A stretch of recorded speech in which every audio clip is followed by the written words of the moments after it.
The 40% rule is all about the brain has the tactical advantage over you. It knows and it keeps you away from all that. That's why it says don't jump out of an airplane. Don't go in the ocean where there's sharks.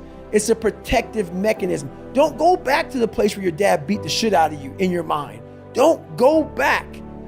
The brain protects you, but protects you so much, it doesn't allow growth. So the brain is an amazing thing, but the brain controls you. You must control it. You must take power over your own mind, or your mind will guide you into all the soft places that your brain wants to live in. Your brain has enough information. It doesn't want to go through that process of mind hardening. It doesn't want to do that. I gotta remember what time I gotta be here, what time I gotta be there. This is where I want to stay. I'm peaceful. It wants to stay very peaceful and away from scarring. So that's what it is, man. What I liked about your 3-month Hell Week, was the fact that that's where you find yourself. You find yourself when you are when you're not comfortable. When you're not comfortable on a daily basis. And that's how I started to grow.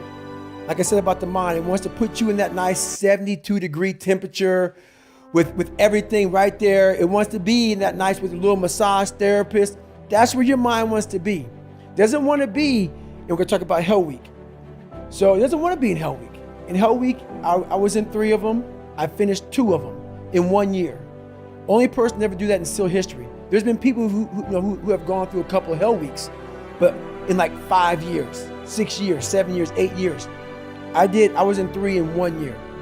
They say it takes off 3 to 5 years of your life. So Hell Week is 130 hours of continuous training.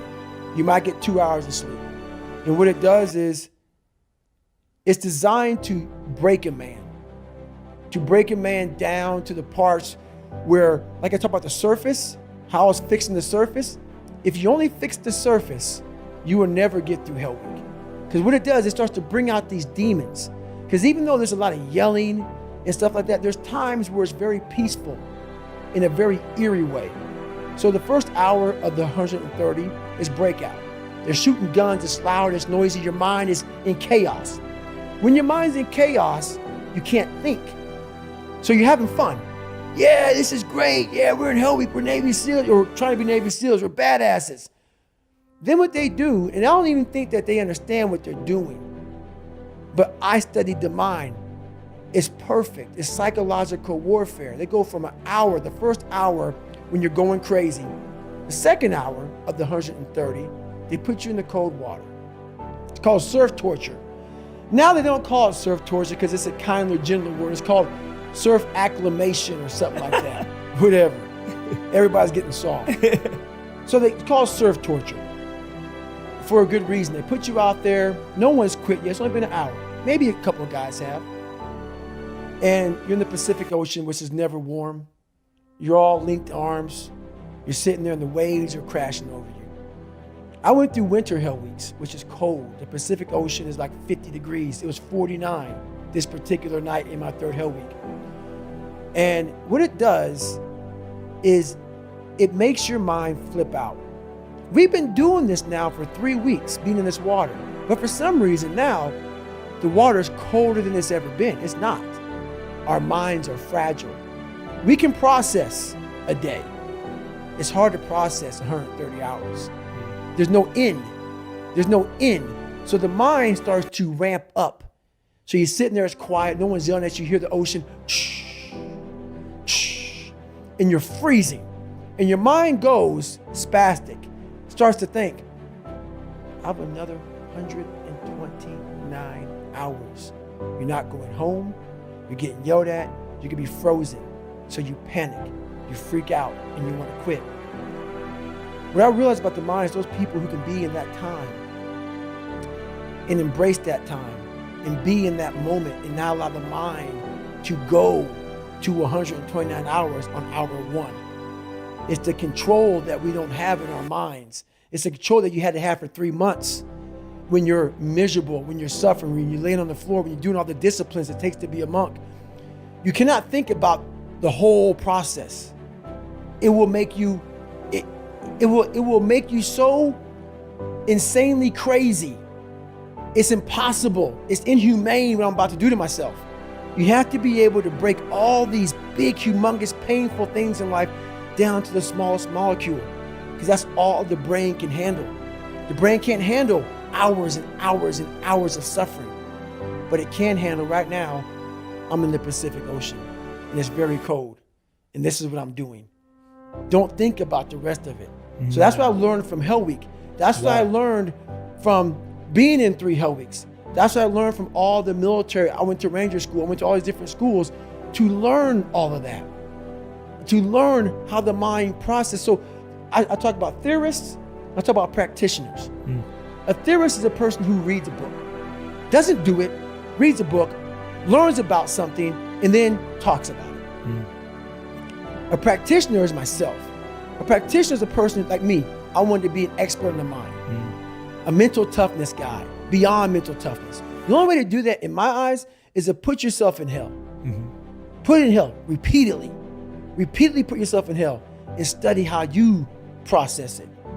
And that's how I was able to come up with all these different ways, all these different tools to slow the mind down in hell. Because the mind just speeds up. The mind wants to get out of the painful situation, the suffering. It can't process it. So that's what I realized by going through all these different processes of being in Hell Weeks. You know, it's just that. I love that, man. How That's the mind amazing. processes in hell. There's some times where the mind gets overwhelmed and you cannot slow it down. But by these certain tools I developed, by not allowing your mind to get away from the moment. You have to think about the exact moment that you're in. But I saw when I was younger, the moment became too big. When it became too big, I spazzed out and I would quit. But now I don't think about even like an hour from now, I'll be eating. I don't even go there. Because then your mind, no, we must embrace this, because now you have to be a leader in this moment.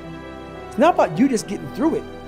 I had 5 guys, and 6 including me, in my boat crew. Now I was the boat crew leader. So now another trick is this: if you don't think about yourself, there's no pain. Which can also lead to pain later on in your life. But in these moments when you're struggling, if you are a true leader and you're worried about your men or women beside you, your mind doesn't care how cold you are anymore. Your mind's only worried about taking care of the men and women beside you. So I started realizing, man, if I take care of these cats to my left and my right in the worst moments, my mind is no longer thinking about, you're miserable, David Goggins, get the hell out of here. You're thinking about, how was John? How was Andy? How was Sam? How was Pete? Hey, how you guys doing? You're not thinking about me. So there's so many things you can do to get outside your own head to then allow your body to just be like, hey, we're just a machine. But you have to let your mind be able to process all these different tactics to do that. Take a different vantage point in life. When you are in the hell, you can't see the beauty of being in it when you're in it. Get on top of that mountaintop in your mind. Get on top of that mountaintop and look down on what you're doing. You can see a whole different world. That world is beautiful, but you gotta get a different vantage point in the suck. Don't be in it. Spiritually, get out of it. Get that soul. Look down on what you're doing. Be amazed by the process of where you're at now and where you came from. Wow.